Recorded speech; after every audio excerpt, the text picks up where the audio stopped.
What if a single sound could remember everything we tried to forget? In a small West Virginia town, 4 children vanished after the church bells rang 4 times and stopped. Now, 30 years later, the ground hums again, whispering their names. Would you dare to listen?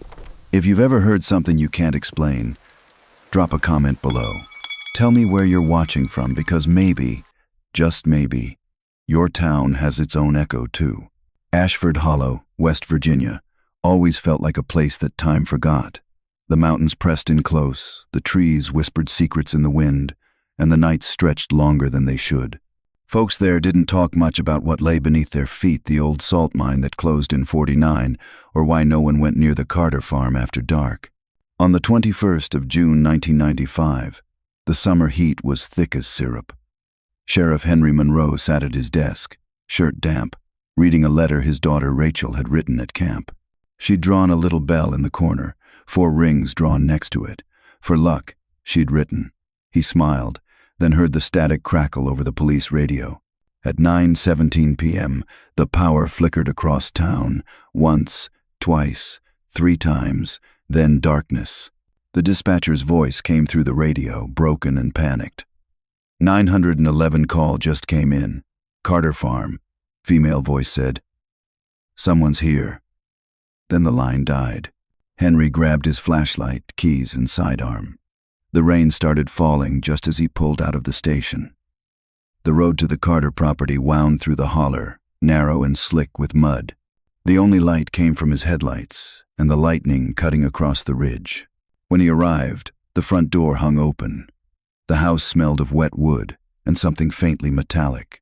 "Mrs. Carter?" he called out. No answer. Only the low hum of the generator outside and a distant creak from the barn. Inside, 4 small plates sat on the kitchen table, dinner untouched. A record player spun in the corner, the needle scratching over silence. Then, a sudden burst of sound, a warped children's song, half speed, half static. Henry froze. The melody was wrong. It rose and fell like someone trying to remember the tune. He moved down the hallway. The wallpaper was torn where small hands had clawed.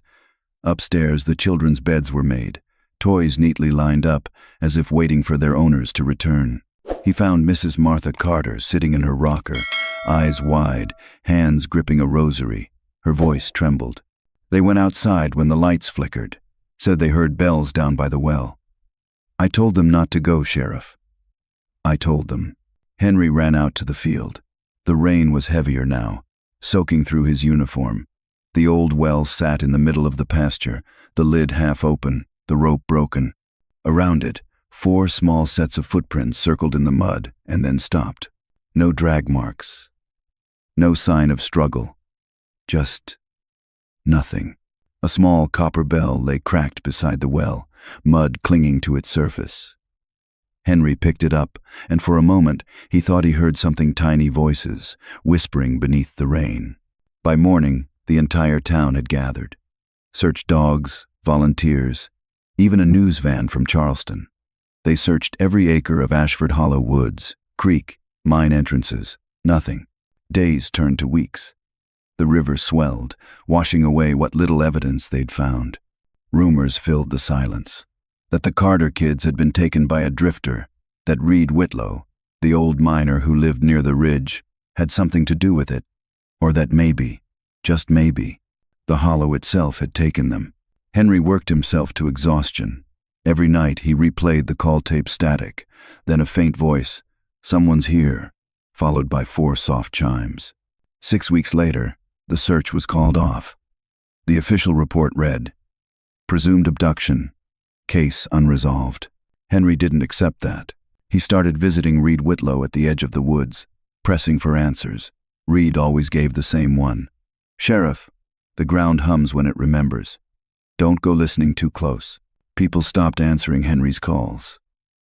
The town wanted quiet again, wanted to bury the story like so many before it. But Henry couldn't sleep. The night before he died, he recorded one last tape. His voice was tired, cracking under the weight of obsession. "If anyone hears this, the hollow isn't empty. It listens. It learns the voices of those who search for truth. I think it's learning mine. A storm rolled through Ashford Hollow that night. The next morning they found him slumped over his desk, heart stopped, the cracked copper bell beside him. The town buried Henry Monroe on the hill overlooking the creek. People came, said kind words, then went home and shut their doors before dark. No one mentioned the children again. Years passed. Rachel grew up, joined the academy, and eventually took her father's badge, the same one still scratched with his initials. She told herself she wouldn't become him, wouldn't drown in old ghosts. But ghosts have a way of waiting. 29 summers later, the drought came. The Ashford Creek shrank to a trickle, exposing things long hidden. One morning, a farmer found his dog barking at something lodged in the riverbank, a wooden box, swollen and dark from decades underground. He pried it open with a shovel. Inside, wrapped in rotted cloth, was a water-stained notebook. On the first page, written in a shaky child's hand, were 4 words that made his blood run cold. "We're still here." He took a step back, unsure if it was a message or a warning. Then he noticed the tiny copper bell tangled in the mud beside the box, broken clean in half. When he picked it up, it gave a faint sound, not a ring, but a sigh like the hollow exhaling after 30 years of silence. And somewhere far down the valley, the church bells of Ashford Hollow began to ring again. Once, twice, 3 times, 4. Then they stopped. The farmer looked toward the woods, heart hammering, because he could swear that under the wind he heard the faint laughter of children echoing up from the creek bed. By the time the news spread, the whole town of Ashford Hollow was talking about the wooden box. It was late August 2024, the driest summer in 30 years. The creek that once ran loud beside Main Street had turned into a ribbon of cracked mud. Drought burned the grass yellow, and people said even the wind felt thirsty. When Deputy Rachel Monroe arrived at the sheriff's office that morning, the air was already thick with gossip. The old scanner on her desk kept buzzing with chatter from patrol units. "Copy that. Unit 3 looks like a box. Yeah, about 2 feet long. Found near the old bridge." Rachel stopped mid-step. A box near the creek. Her throat tightened before her mind caught up. She poured herself a black coffee, but her hand trembled as she set the cup down, the same way her father's hand used to shake when he hadn't slept for days. Outside, the morning fog lifted to reveal the valley, the same valley her dad had searched until it broke him.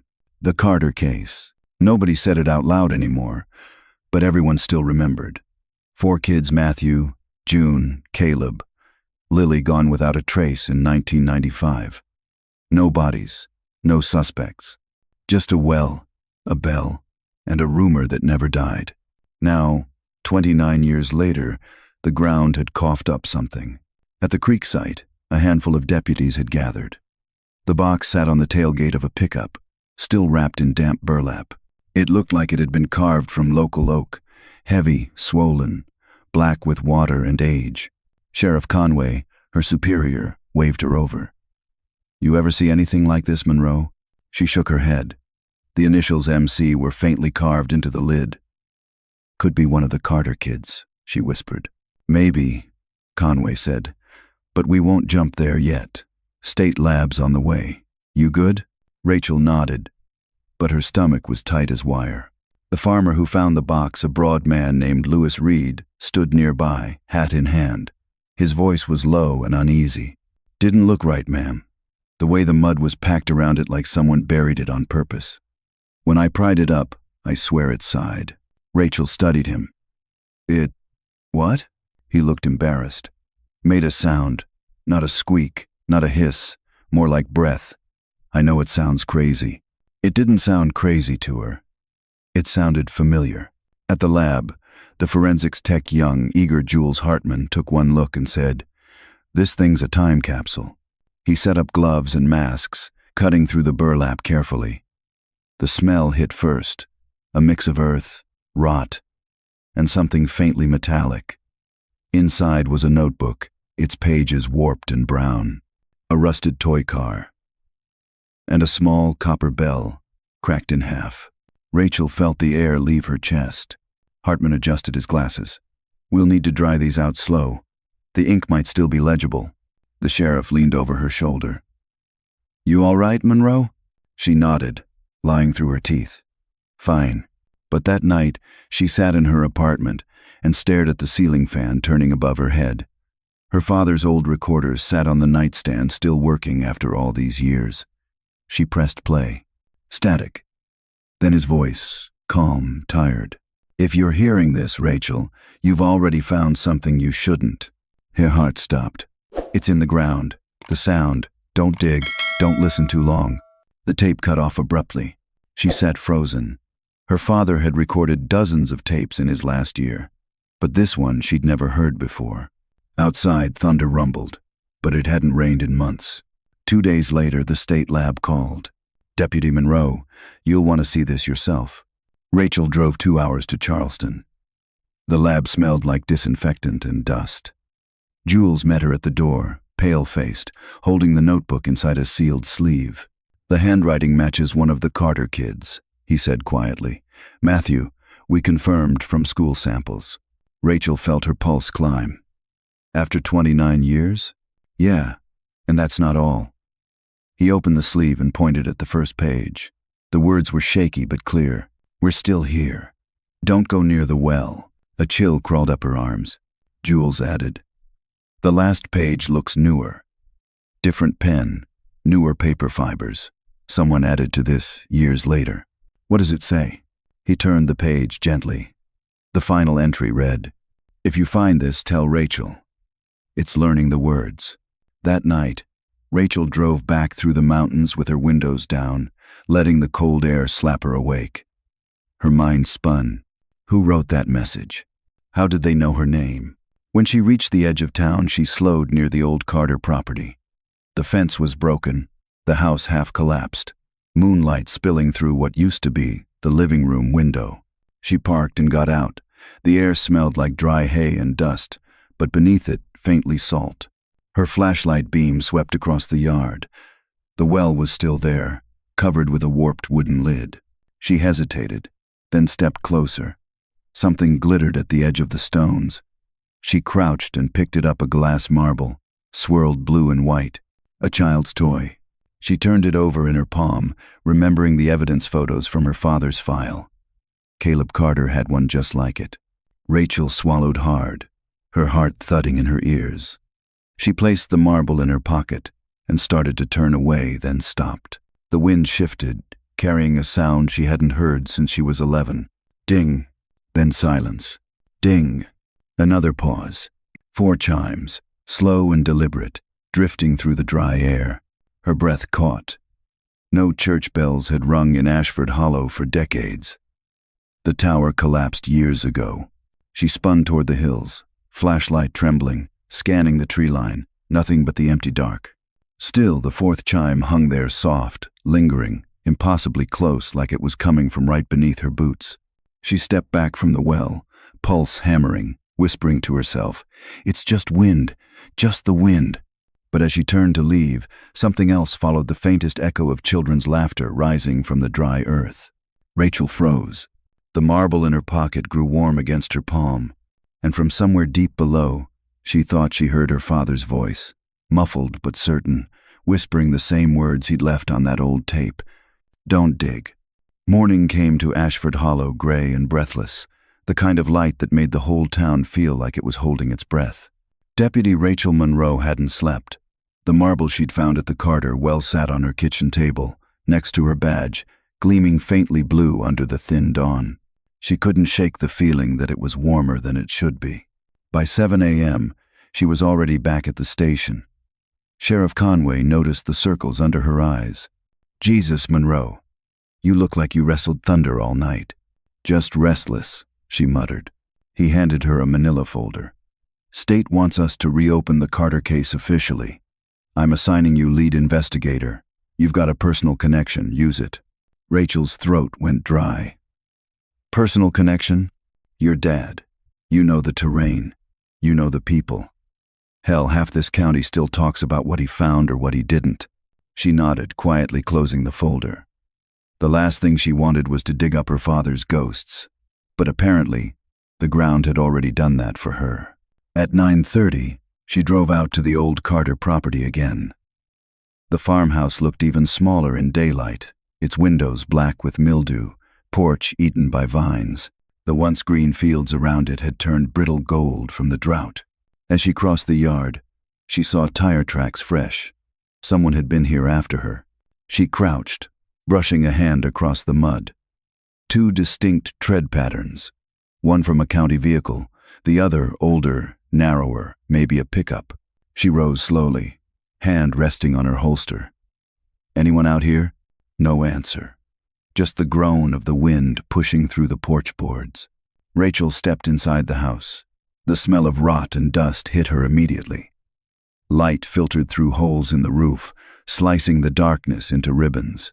The kitchen looked frozen in time plates still stacked, spoons corroded in the sink. She turned toward the living room and stopped. Someone had cleared a patch of dust from the floorboards. Words were carved into the wood beneath, letters thin and deliberate. Listen.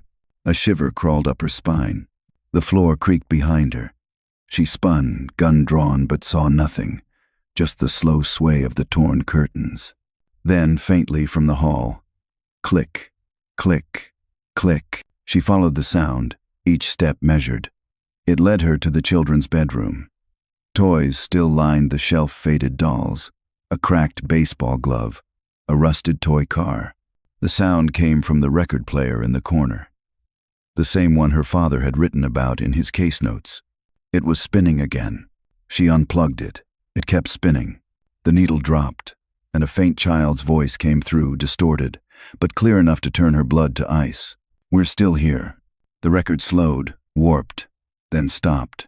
Rachel backed away. The carved word on the floor echoed in her mind. Listen. She grabbed her radio. Dispatch, this is Monroe. I need a forensic team out here. Possible evidence, recovery audio device, unidentified origin. But the radio only hissed. Dispatch? Copy? The static shifted. For a moment, she thought she heard breathing. Then, her father's voice soft, broken. Rachel, stop digging. Her fingers went numb. Who is this? Identify yourself. No reply. Only a single metallic chime from somewhere outside the house. By noon, backup arrived. Jules Hartman from forensics, and two deputies she barely knew. Rachel showed them the carvings, the record player, the footprints outside. Jules crouched near the well, waving his metal detector. You know this area sits right over the old mine network, right? The original Weaver shaft runs about 30 yards below us. Rachel frowned. That mine's been sealed since the 42nds. Maybe not as sealed as we thought, Jules said, scanning the ground. The detector beeped sharply. There's a cavity here about 3 feet down. Sheriff Conway arrived soon after. We're calling in a ground-penetrating radar team from Charleston. Till then, no digging. Last thing I need is one of you dropping into a sinkhole. Rachel's pulse quickened. The same phrase again. Don't dig. She nodded, but her mind was racing. If something was buried here, something tied to the missing kids, it could explain everything. That night, she returned to the office, unable to let it go. She pulled her father's old case file from the archives. It was thick, yellowed, smelling faintly of tobacco and mold. Inside were photos of the well, of the children's shoes, of the copper bell. But what caught her eye was a map, a crude sketch of the mine system. In her father's handwriting, main shaft sealed, subtunnel unknown, possible access under Carter well. She traced the line with her finger. It matched the same spot Jules had marked that morning. Beneath the map, folded tight, was a note she'd never seen before. The ink was faded, but legible. If you ever find the well again, don't listen for the sound. It listens back. By dawn, Rachel was back at the property. The sky glowed pale orange, cicadas humming like an uneasy heartbeat. She told herself she'd just marked the site for the radar team, nothing more. But she brought a shovel anyway. The earth was soft, easier to break than she expected. Each scoop of dirt brought up the scent of iron and clay. 3 feet down, the shovel hit wood. Her heart leapt. She cleared the soil with her hands. A rotted plank appeared, slick and black. She tapped it once. It echoed hollow. She leaned closer. her breath clouding in the cool dawn. Then she heard it so faint she almost mistook it for wind. A hum. Low, rhythmic. 4 beats, then silence. She stood abruptly, heart hammering. The sound faded as quickly as it came. Her phone buzzed in her pocket, making her jump. The screen read, "Unknown number." She answered. "This is Deputy Monroe." A man's voice came through, quiet and unfamiliar. "You shouldn't be there." "Who is this?" she snapped. He didn't answer immediately. The line crackled. Then softly, "It remembers you." The call cut off. Rachel backed away from the pit, her pulse racing. Her hand brushed against something buried at the edge. A small, corroded badge.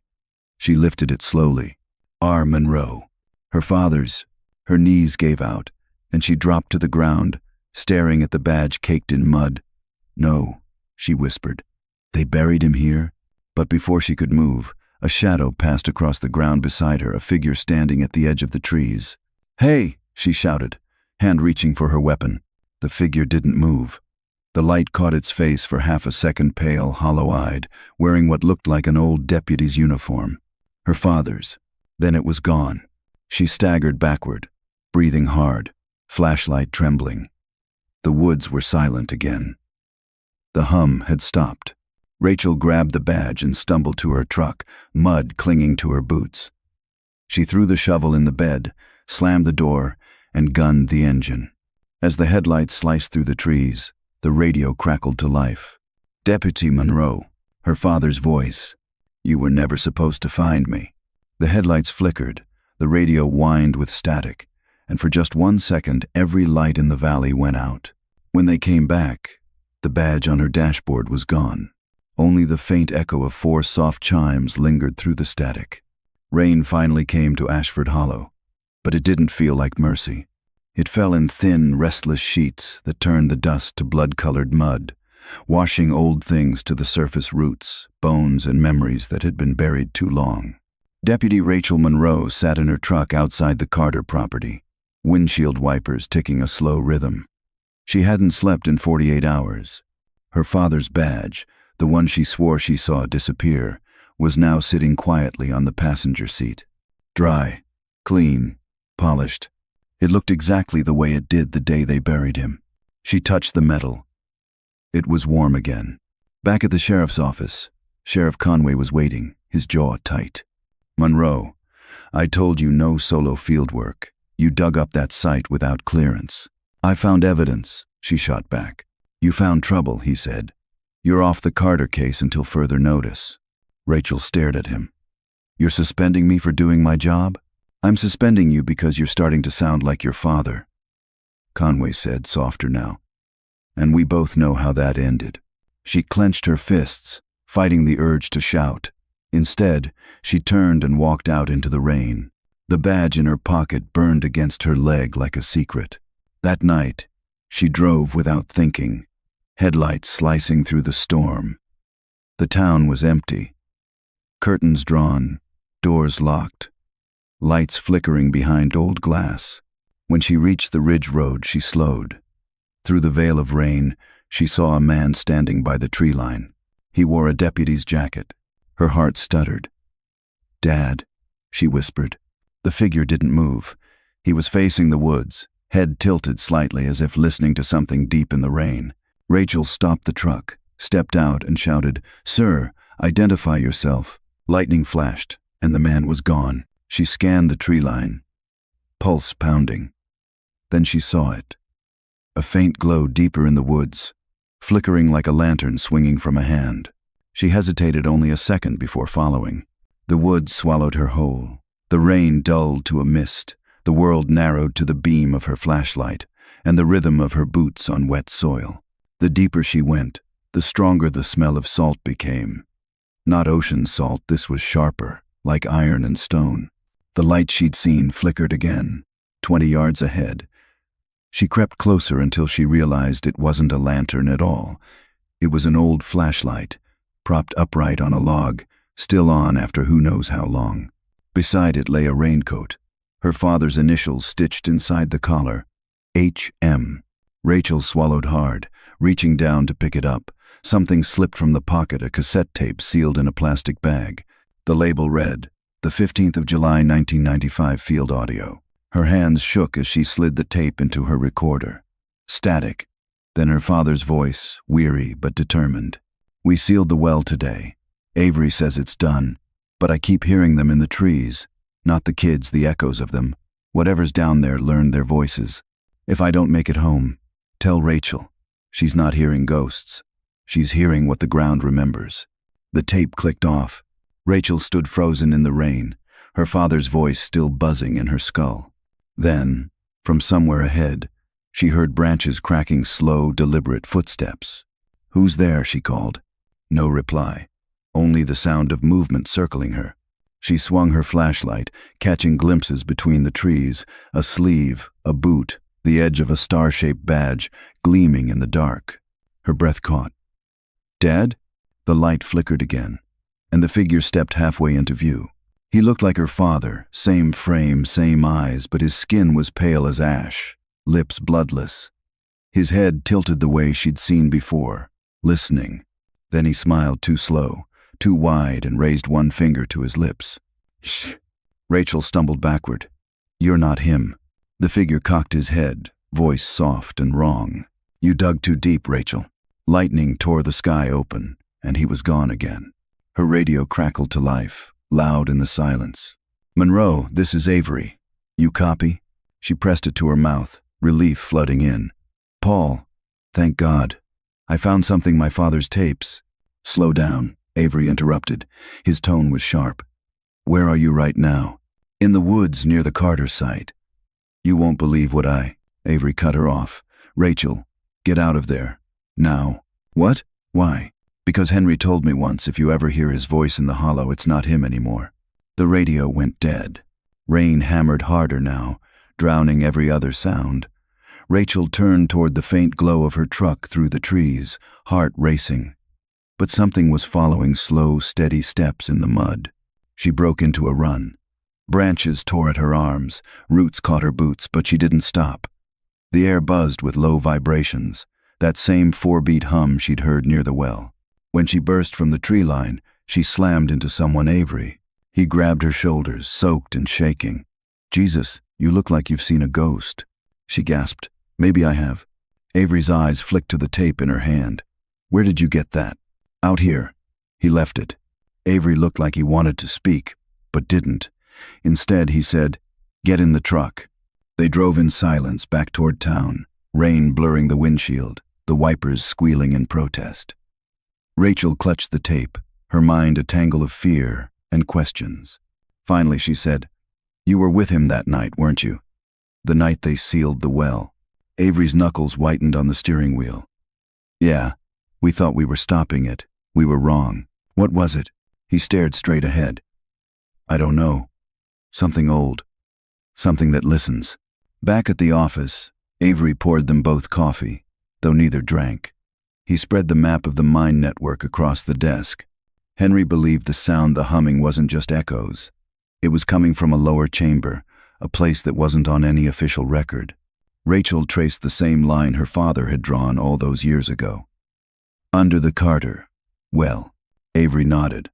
"The military did acoustic testing down there in the 40s. They thought they could weaponize frequency. The mine collapsed. They covered it up." She met his eyes. "You think it's still active?"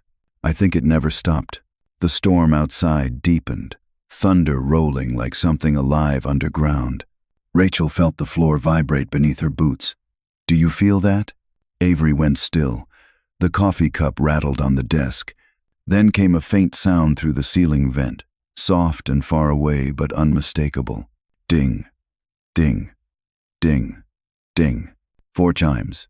Avery's face drained of color. "That came from below us," Rachel whispered. "From the mine." The lights flickered, papers rustling as if caught in a breath from the earth itself. The same voice she'd heard in the woods whispered through the vent, gentle and patient. "You shouldn't have come back." Rachel's eyes widened. "It's in the system," she said. "Through the wiring, the vents it's traveling through sound."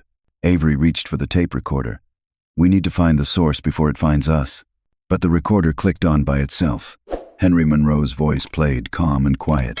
"Rachel, if you're hearing this, it means I failed." The hollow never stops listening. It just waits for someone to speak. The tape hissed. Then, in a tone neither of them had ever heard from him, something low, not quite human, Henry whispered, "It's your turn now." The power went out. In the darkness, Rachel's hand found her flashlight. She turned it on just as a shadow passed across the beam, standing in the doorway. Not Avery. Not anyone living. The man in the trees stood there, dripping rain, smiling like he'd been waiting for her all along. The storm didn't stop. It just changed its rhythm. By midnight, Ashford Hollow was a town wrapped in rain and static. The air buzzed faintly, as if the clouds themselves were humming. Deputy Rachel Monroe sat at her desk, flashlight trembling in her hand, staring at the wet footprints that led from the door straight to where the man in the trees had been standing moments earlier. They ended in the middle of the floor and then nothing. No trail out, no exit, just gone. Across from her, Detective Paul Avery was still catching his breath. "Whatever that was," he said hoarsely, "it's not flesh and blood." Rachel swallowed. "Then what the hell is it?" He shook his head. "Maybe not what, maybe where." He pulled out the mind map again, flattening it with one hand. "Your dad always said it came from below, the military chamber, the sealed corridor. If something is down there, we need to find it before it finds someone else." Rachel glanced at the dark window, where the rain streaked in diagonal lines like scratches. Her reflection looked pale and hollow. "You're saying we go underground, tonight?"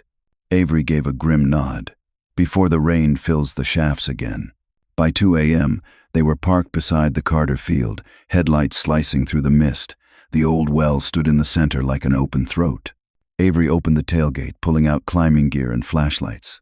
"I called Dr. Whitaker. She's on her way. She thinks this whole place might be sitting on a pocket of sonic resonance." Rachel managed a wry smile. "You mean a ghost frequency?" He met her eyes. "Call it whatever you want. Just stay close." They secured the ropes and started their descent. The well walls were slick, lined with salt crust that shimmered under the beam of their lights. The deeper they went, the colder the air became, wet and metallic, carrying a faint smell of rusted copper. At 30 feet down, Rachel's boot hit something solid. "There's a ledge," she said, voice echoing oddly. She swung her light around. A wooden support beam stretched horizontally, leading into a dark tunnel that shouldn't exist. Avery climbed down beside her. "This isn't on any map. Neither was the hollow," she murmured. They moved forward, crouching through the narrow shaft. The air vibrated faintly against their ears. It wasn't noise. Exactly, it was pressure. A low, living pulse. Avery stopped. "Do you hear that?" Rachel nodded. 4 beats. Always 4. They followed the sound until the tunnel widened into a cavern. There, rising out of the salt rock, stood a rusted metal door. The surface was engraved with an image, a cracked bell split down the center. Rachel stared, heart pounding. "It's the same symbol from the files. The bell." Avery ran his fingers across it. "Looks welded shut." He hit it once with the butt of his flashlight. The door rang 4 notes, perfectly even. The vibration shot through their bones. Rachel stumbled back, clutching her head. "Stop! It's responding." But it was too late. The door began to shudder, metal grinding against stone, opening inward with a groan that echoed through the mine like thunder. Beyond the doorway was a chamber, a dome carved from salt, glowing faintly blue. Rows of cables ran along the ceiling, trailing into a massive machine in the center. Microphones, speakers, old military consoles. "This must be it," Avery whispered. "The echo room." Rachel's light caught something hanging along the far wall, 4 small school chairs, rusted and fused to the floor. On each seat sat a broken toy, a doll, a marble, a bell, and a toy car. Her breath caught. The Carter kids. She moved closer. The air around the toys shimmered faintly, like heat on asphalt. Then she heard it, children laughing. But not in the room. Inside her ears. "We're still here." Rachel staggered back, eyes wide. "Avery, did you hear that?" But Avery wasn't looking at her. He was staring at the console, where a reel-to-reel recorder had started spinning on its own. Henry Monroe's voice filled the chamber, calm but heavy with sorrow. "This is Henry Monroe. Experiment date: July 15th, 1995. The voices have stabilized. They repeat the pattern every 4 seconds. They're not recordings. They're answers." Rachel felt her knees weaken. "He was here. He came down here." Avery nodded slowly. "And he never told anyone." The tape continued. "If anyone hears this, the hollow isn't evil. It's memory. Everything said here, every sound, stays alive. The kids, they were taken because we kept listening." The reel stopped spinning. The hum filled the silence again, deeper now, almost tender. Rachel whispered, "Dad, what did you do?" Suddenly, Avery stiffened. "Rachel, behind you." She turned. The toys on the chairs were moving slowly, rotating, scraping against the rusted metal. The hum grew louder, turning into overlapping whispers. A voice, no, many voices echoed in unison. "Tell it again." Rachel's flashlight flickered, dying. In the half-light, she saw movement shapes forming out of the salt walls, faint outlines of small bodies, hands pressed to the rock as if reaching out. Henry said it's memory. Avery shouted over the noise. "They're not ghosts, they're echoes trying to repeat what they were." Rachel screamed, "Then how do we stop it?" He pointed at the console. "Turn it off." She ran to the machine, fumbling for switches. The panel was corroded, labels unreadable. She slammed her palm down on the main breaker. The room went black. For a heartbeat, there was silence. Then, from the darkness, her father's voice closer than before, whispering right behind her ear. "Don't stop the story, Rachel. If you stop, it forgets you." Her flashlight flickered back on. Avery was gone. "Paul?" she shouted, spinning around. Nothing but the empty room and the faint smell of ozone. She ran to the doorway, but the path they'd entered through had collapsed rocks sealing the exit. Panic surged through her chest. Then she noticed something on the ground. Avery's recorder, still blinking red. She picked it up and pressed play. His voice came through, trembling. "If anyone finds this, she's still down there." The hollow opened again. She froze. The timestamp read 2:47 a.m., 10 minutes in the future. Rachel dropped the recorder, heart pounding. "No, no, no." The hum built again, deep enough to rattle her teeth. The toys clattered to the floor. The microphones turned toward her, and through the rising static came one final phrase, spoken in her father's voice, but layered with others. Children, soldiers, her own. "It remembers you now." Rachel backed into the center of the chamber, the light shaking in her hand, eyes darting for an escape that didn't exist. The door behind her slammed shut. The last thing she saw before the beam died was the cracked bell glowing faintly on the metal surface. 4 bright lines pulsing in rhythm, like a heartbeat that belonged to the ground itself. Then came a single chime, low and final, echoing through every corridor of Ashford Hollow. Silence. For a long, awful moment, there was nothing else, no sound, no light, just the taste of salt and metal on Rachel Monroe's tongue. She opened her eyes. The beam of her fallen flashlight was still burning weakly, rolling across the salt floor like a trembling sundae. The chamber around her felt smaller now, as if the walls were breathing in slow, shallow waves.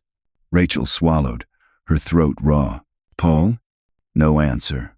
Only the faint echo of her own voice. Too faint, too delayed. Like it had been replayed, not returned. She picked up her flashlight and shined it toward the console. The tape reels were moving again, spinning without a motor. On the nearest one, someone had scrawled in marker, "Property of U.S. Signal Corps, 1,949. A red light blinked twice. Then came the first sound, a man's voice, clipped and formal, soaked in static.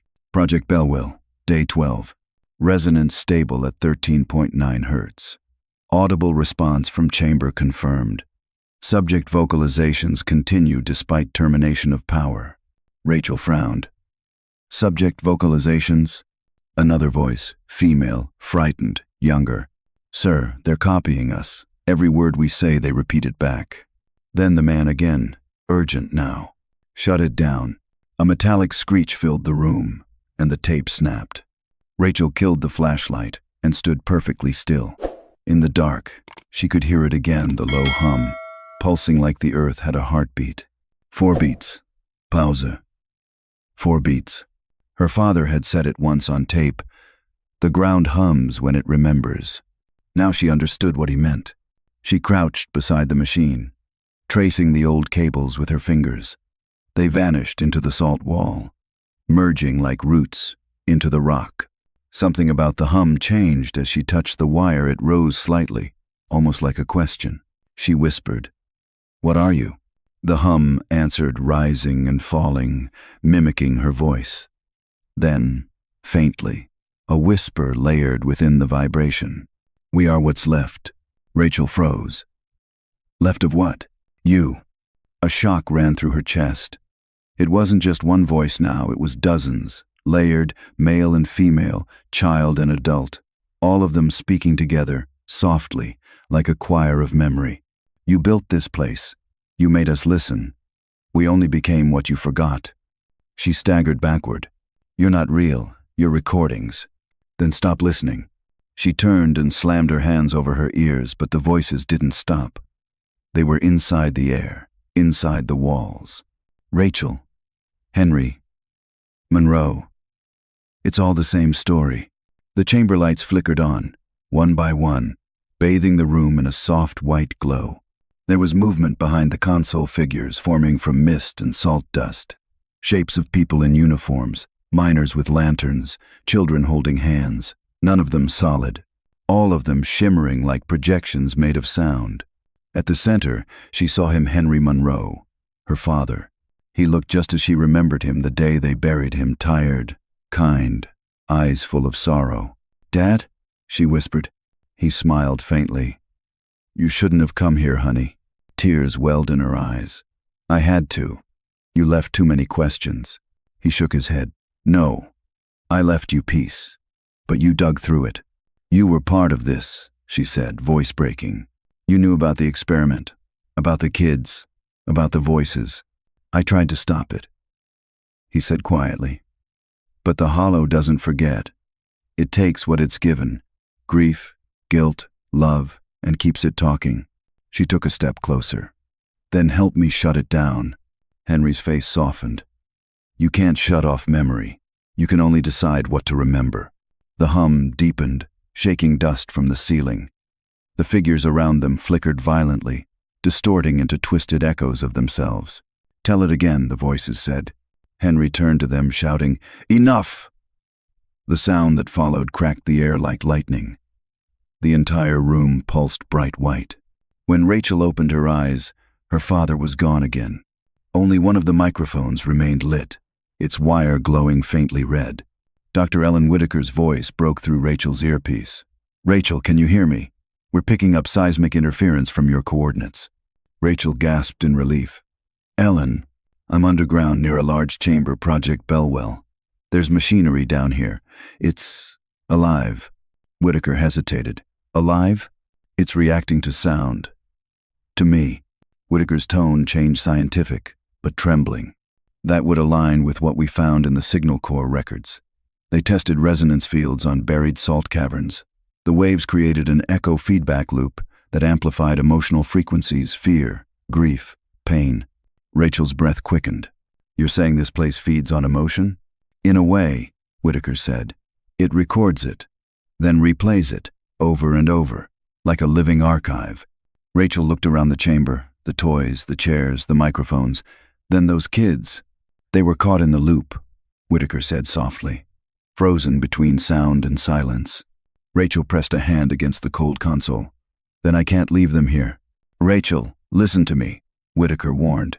"If you become part of that field, it will absorb you too. You'll fade until you're just another voice in the static." Rachel's lips trembled. "Someone has to end it." She switched off her comm before Whitaker could stop her.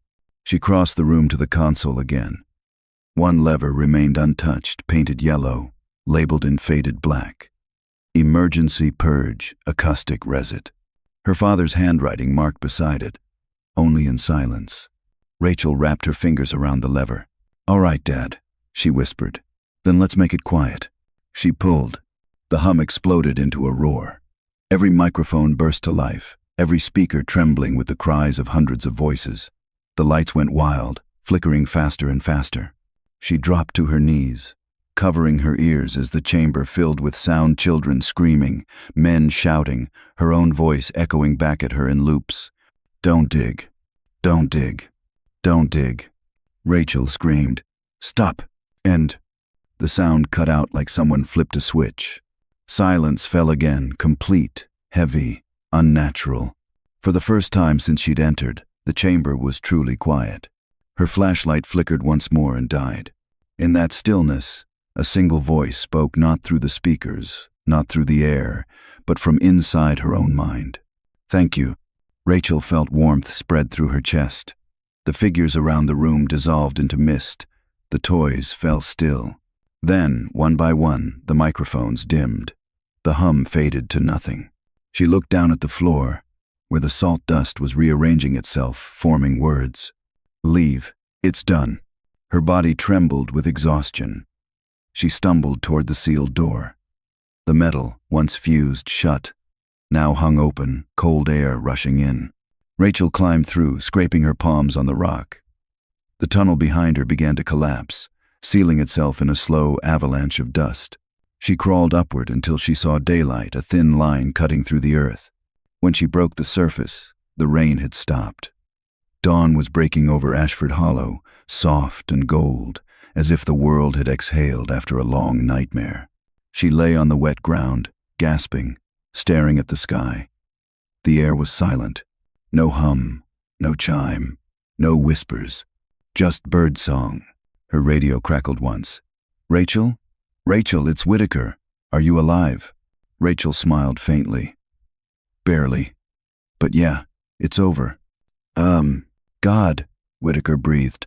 "The readings are gone. The frequency collapsed." Rachel sat up, wincing. "What about Avery?" Whitaker hesitated. "We never found him." Rachel's eyes filled with tears.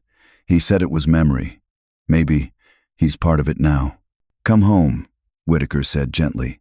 "You've done enough." Rachel stood slowly, mud dripping from her uniform.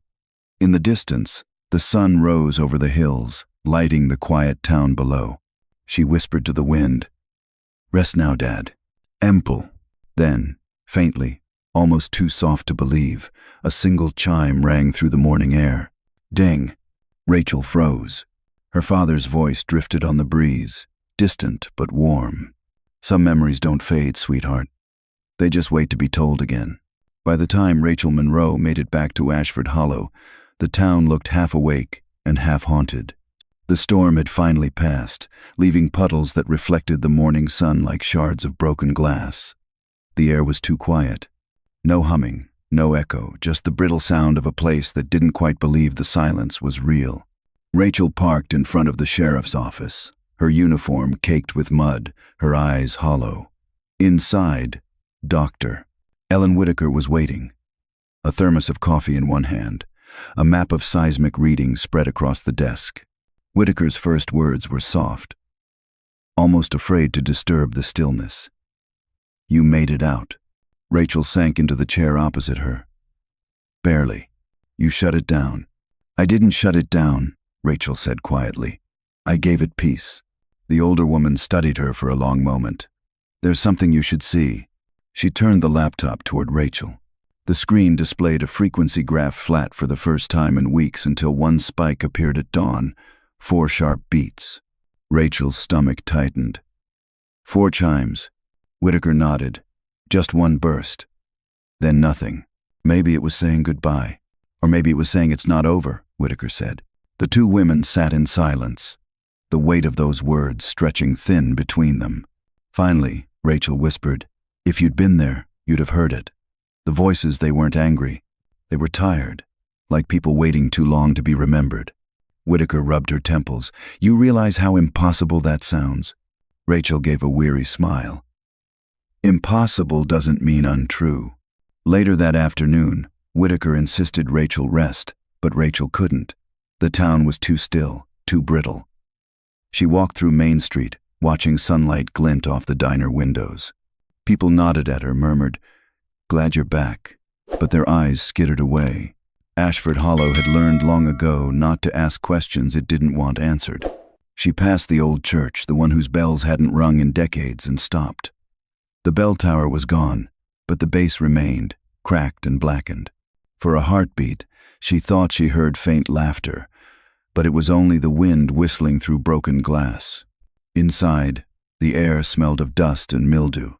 A few pews remained upright, hymnals scattered across the floor like fallen birds. Rachel knelt near the altar.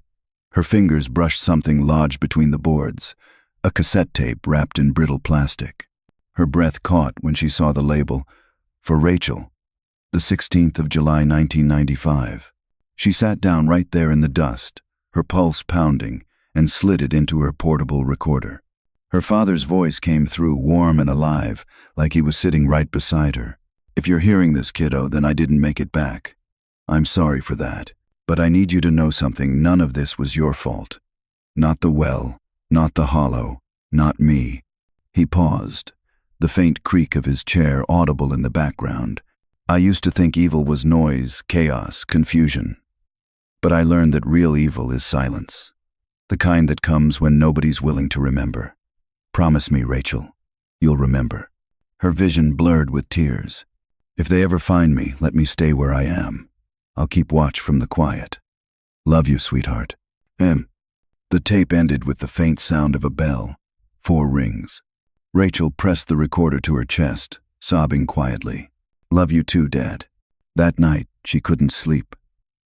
The silence outside had a weight to it, thick and waiting.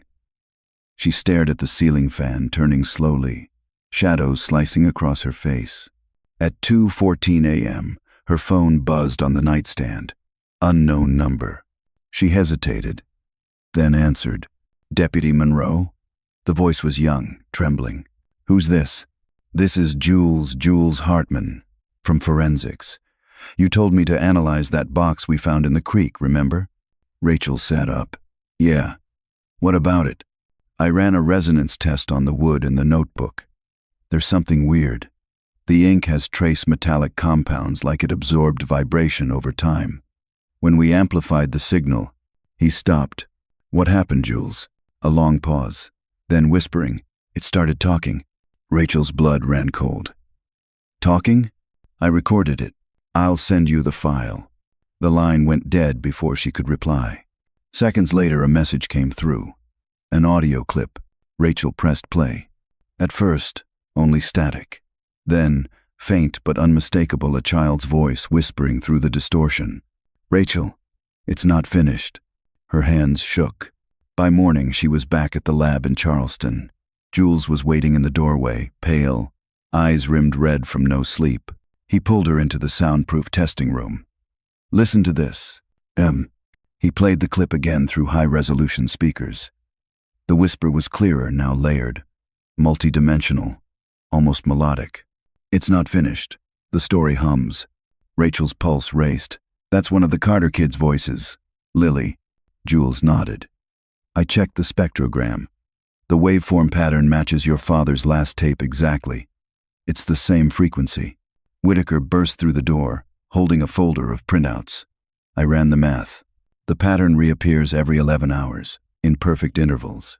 It's spreading across the regional communication network power lines, radio towers, even phone signals. The hollow isn't underground anymore. It's in the air." Rachel's mind reeled. "It's alive, through transmission." Whitaker's voice trembled. "The only reason it stopped humming before was because you were down there absorbing it, grounding it. But now it's looking for another frequency, another voice." Rachel looked from one to the other. "Me." Jules swallowed hard. "If you don't answer, it'll find someone else." The words hung in the sterile air like smoke. Rachel took a slow breath. "Then we answer it on our terms." They set up in the acoustic chamber thick glass walls lined with soundproof foam.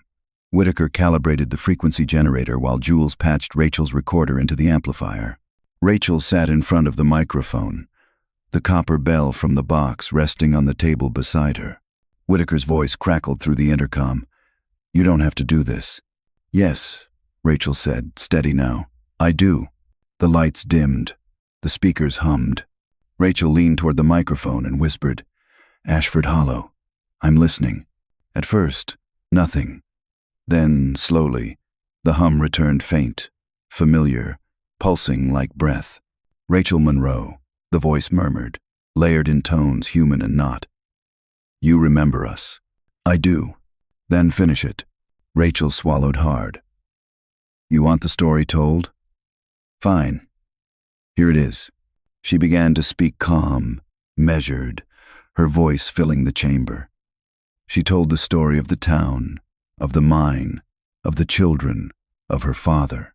She spoke their names one by one, giving each of them a moment of silence after. When she finished, the hum changed. Softer now, almost gentle. "Now it remembers you," the voice whispered, "and we can rest." Then came a final sound, 4 perfect chimes, and the waveform on the monitor flattened. Silence. Jules exhaled shakily. "It's gone." Whitaker's eyes filled with tears. "You gave them what they wanted, to be heard." Rachel smiled faintly. "Sometimes the dead don't want revenge. They just want someone to listen." Hours later, as dawn broke again over Charleston, Rachel walked outside, the copper bell clutched in her hand. The sky was pale blue, the city waking quietly. She held the bell up to her ear, half expecting to hear something. Nothing, just the faint whisper of morning wind. She smiled, set the bell down on the courthouse steps, and whispered, "Rest now." Then, as she turned to leave, her phone buzzed once more. A message from an unknown number. Only 4 words. "It never forgets, Rachel." She stared at the screen, heart pounding. A moment later, from somewhere deep in the city, far from Ashford Hollow, came the faint, distant sound of a bell. Ding, ding, ding, ding. The sound of that bell followed Rachel Monroe all the way back to Washington, D.C. It had been 3 months since Ashford Hollow went quiet. 3 months since the hum disappeared from every radio, cable, and power line across West Virginia. To the rest of the world, it was just another strange footnote in a forgotten mining town. But to Rachel, silence no longer meant peace. Silence meant the story wasn't done yet. She had taken a temporary post with the National Archives, cataloging evidence from closed investigations. Her days were orderly scanning reports, sealing boxes, typing notes into cold government databases. But every time she passed a storage vault, she swore she could feel the air move like someone whispering just out of range. That morning, a clerk dropped a new box onto her desk. The label read, "Ashford File Number H1195. Rachel froze. "Who authorized this transfer?" The clerk shrugged. "Came in overnight from Charleston. Chain of custody says you're the assigned handler." Inside was her father's recorder, a stack of tapes, and one new envelope marked in red, "Open only in silence." Her hands trembled as she broke the seal. The letter inside was typed on yellowed paper, the kind used for classified communications. Project Bellwell Final Field Report, unfiled. The 17th of July, 1949. The resonance chamber succeeded beyond expectation. The sound did not merely echo, it remembered. The human voice left behind a trace that continued long after the source had ceased. "We advise immediate cessation of testing. The phenomenon appears sentient." Rachel leaned back, the room spinning slowly. It wasn't her father's voice that had started this. It had been there for generations before him, before the mine, before the town itself. The phone on her desk buzzed, snapping her out of the trance. Unknown caller again. She let it ring once. Twice. On the 3rd chime, she answered. A woman's voice spoke softly. "Deputy Monroe?" Rachel froze. "Who is this?" "This is Elena Carter," the woman said. "You don't know me, but my grandmother was June Carter, one of the missing children." Rachel's breath caught. June, she would be gone, Elena said. "But I found something of hers when we were cleaning out her old attic in Ohio. It's a recording. It's not just a voice." Rachel's pulse quickened. "You need to bring it to me. Don't play it." There was a pause on the line. Then Elena whispered, "Too late." A faint hum bled through the speaker, soft at first, then steady. 4 beats. Rachel slammed the receiver down. The lights in the archive flickered once, twice, then silence again. An hour later, Elena Carter stood at the security desk, clutching a small digital recorder. Her face was pale, her hands shaking. "I didn't know who else to call," she said. Rachel guided her into a private room deep in the basement, walls lined with steel shelves. "Tell me what happened." Elena set the recorder on the table. "I found this in a box of my grandmother's things. When I pressed play, I heard a voice say my name. My name. She couldn't have known me. She died before I was born." Rachel reached across the table. "Let me handle it." She hit play. Static, then a child's laugh, then a girl's voice, clear and heartbreakingly alive. "Elena, tell her we're not gone." Elena's hands flew to her mouth. "That's her." The hum began, faint and rhythmic, spreading through the fluorescent lights. Rachel turned off the player, but the sound didn't stop. She whispered, "It found another frequency." Back in the control room, Rachel pulled the circuit breakers for the entire floor. The lights went dark, plunging them into dim emergency glow. Still, the hum continued vibrating through the concrete, steady as a heartbeat. Elena trembled. "What do we do?" Rachel's mind raced. "If this thing survives through memory, through being heard, then maybe we fight it by changing the story, not silence truth." She turned the recorder back on. "You want to talk? Fine. Let's talk." The hum deepened, filling the air. Then came her father's voice, calm, almost gentle. "Rachel, it's time." She blinked back tears. "Time for what?" "For the story to belong to someone else." Elena looked at her, terrified. "He's talking to you." Rachel shook her head slowly. "No, he's talking to you." The hum surged, rattling the shelves. Papers flew from their boxes, swirling in the air like ghosts set free. Elena reached for the recorder, voice trembling. "Grandma June, is it you?" The child's voice replied, soft and certain. "Finish what she started." Rachel nodded. "Say it, Elena. Say what needs to be remembered."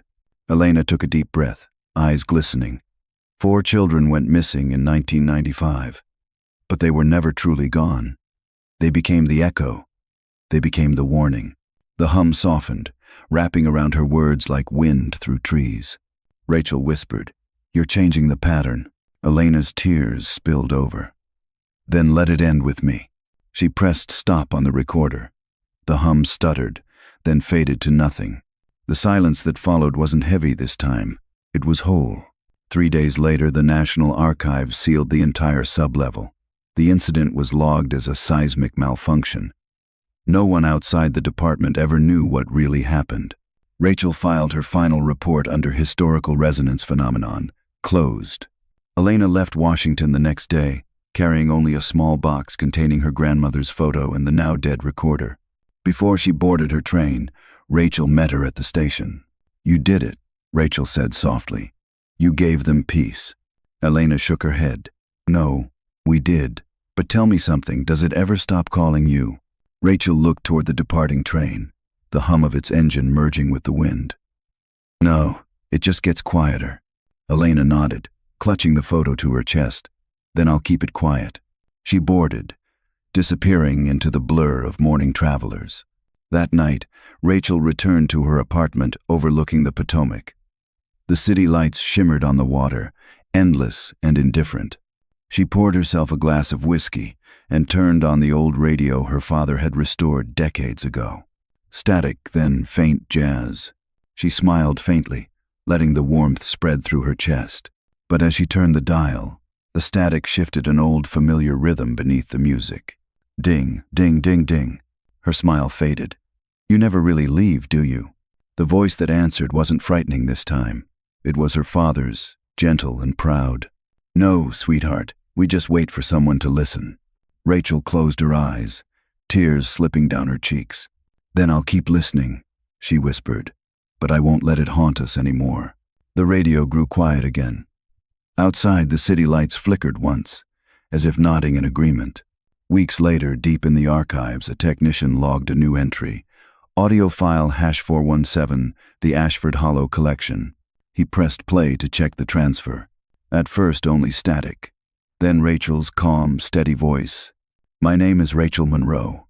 This is the story of Ashford Hollow, the place where sound learned to remember."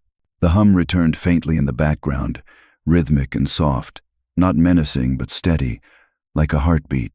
And somewhere far away, carried on the quiet wind of an early American spring, 4 bells rang and faded into peace. At its core, the echo beneath Ashford Hollow is not merely a supernatural thriller about sound and memory. It is a meditation on what it means to listen, to remember, and to heal. The story reminds us that silence can be as powerful as noise, that what we bury, whether pain or truth, never truly disappears. It lingers beneath the surface, waiting for someone brave enough to face it. Through Rachel Monroe's journey into the haunted depths of her town and her own lineage, we are shown that confronting the past is not an act of destruction, but of redemption. Ashford Hollow becomes a mirror for all forgotten places, small towns, broken families, and quiet hearts where the echoes of guilt and grief still hum in invisible ways. The story teaches us that memory, even when painful, is sacred. When we deny it, it festers. When we face it, it transforms into understanding.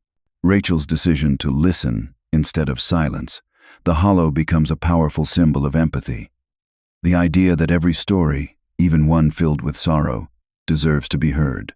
In a world overwhelmed by noise and distraction, this story urges us to slow down and truly hear not only others but also ourselves. It speaks to forgiveness across generations, the unbreakable bond between parent and child, and the quiet courage of those who carry the weight of truth. Ultimately, the lesson of Ashford Hollow is that healing does not come from forgetting, but from remembering with grace. When we choose to listen to history, to pain, to one another, we turn haunting into harmony and silence into peace. The echoes, finally, become our teachers.